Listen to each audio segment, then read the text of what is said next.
భగవంతునికి హృదయార్పణం ఎలా గావించాలి అంటే, మనిషి తనకు మానవ జన్మ ప్రసాదించిన భగవంతుడికి అనేక విధాలుగా పూజలు చేస్తూ ఉంటాడు.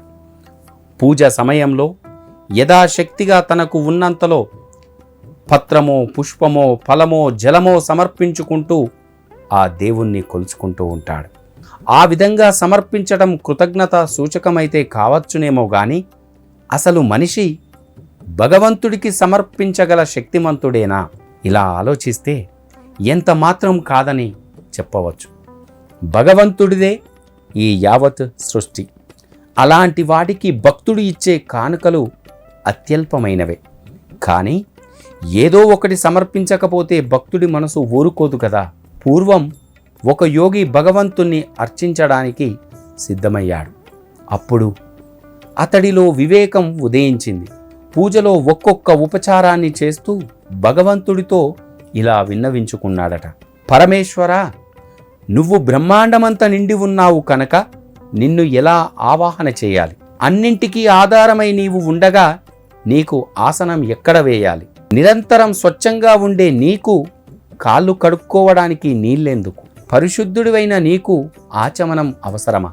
నిత్య నిర్మలుడివైన నీకు స్నానం ఎలా చేయించాలి? ఈ ప్రపంచమంతా నీలోనే ఉండగా నీకు వస్త్రం ఎలా ధరింపజేయాలి? గోత్ర వర్ణాలకు అతీతుడివైన నీకు యజ్ఞోపవీతం అవసరమా? ఏ లేపనాలు అవసరం లేని నీకు గంధం ఎలా పూయాలి? నిత్యం పరిమళించే వాడివి నీకు పూలు పెట్టడం ఎందుకు? మహిమతోనే వెలిగిపోయే నీకు ఆభరణాలు తొడగాల? నిరంజనుడివైన నీకు ధూపం వేయడం సరి అయినదేనా? జగత్తుకే సాక్షిగా నిలిచిన నీకు దీపం అవసరమా? నిజమైన ఆనందంతో నిలిచే నీకు నైవేద్యం ఎందుకు?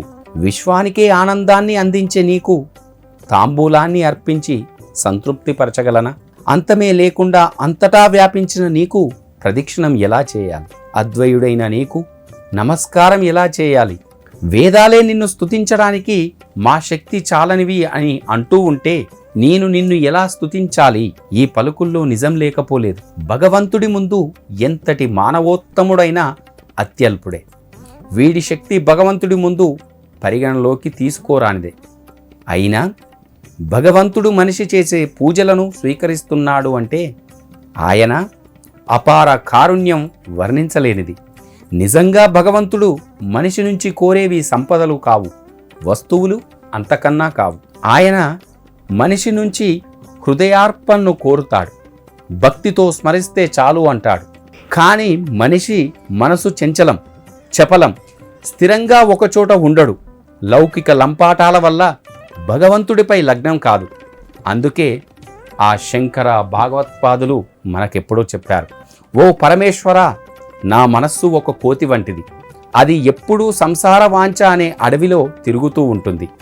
భార్యా పుత్రులపై ప్రేమ అవే చెట్టు కొమ్మను పట్టుకొని వేలాడుతూ ఉంటుంది. క్షణం తీరిక లేకుండా అటూ ఇటూ పరుగులు తీస్తూ ఉంటుంది. అందువల్ల నా మనసు అనే కోతిని నీకు అర్పిస్తున్నాను. దాన్ని తాడుతో గట్టిగా కట్టి నీ ఆధీనంలో ఉంచుకో అని భక్తితో ప్రార్థించాలి మనందరం కూడా. సామాన్య భక్తులను తరింపజేయడానికి ఆయన చేసిన విన్నపం కూడా ఇదే. ఓ పరమేశ్వరా, బంగారు కొండు మేరు పర్వతమే నీ చేతిలో ఉంది. అపార ధనవంతుడైన కుబేరుడు నీ పాదదాసుడై ఉన్నాడు. కల్పవృక్షం, కామధేనువు, చింతామణి నీ ఇంటిలోనే ఉన్నాయి. షోడశ కలశాలను కురిపించే చంద్రుడు అమృతాన్ని వర్షిస్తూ నీ తలపైనే ఉన్నాడు. సమస్త మంగళాలను కలిగించే జగన్మాత సర్వమంగళి అయి నీ పక్కనే ఉంది. కనుక నీకు నేనేమీ ఇవ్వలేను. నా దగ్గర ఉన్నది ఒక్క మనసే, అది నీకు సమర్పిస్తున్నాను అని హృదయాన్ని అర్పిస్తే భగవంతుడు ఎంతో ఇష్టపడతాడట. అచంచల విశ్వాసం, అంకుటిత భక్తి, అన్నింటినీ నివేదించగల మనసు ఉంటే చాలు.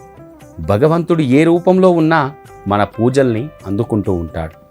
అట్టహాసాలు, ఆర్భాటాలు నిజమైన పూజలు కావు. హృదయార్పణమే పూజ, నిశ్చల ధ్యానమే భక్తి. అంతేకాని లోకమంతా చూడాలని చేసే ఆ నటనలు పూజలు కావు. ఈ సత్యాన్ని మనందరం గ్రహించాలి. సమస్తాలోక సుఖినో భవంతు.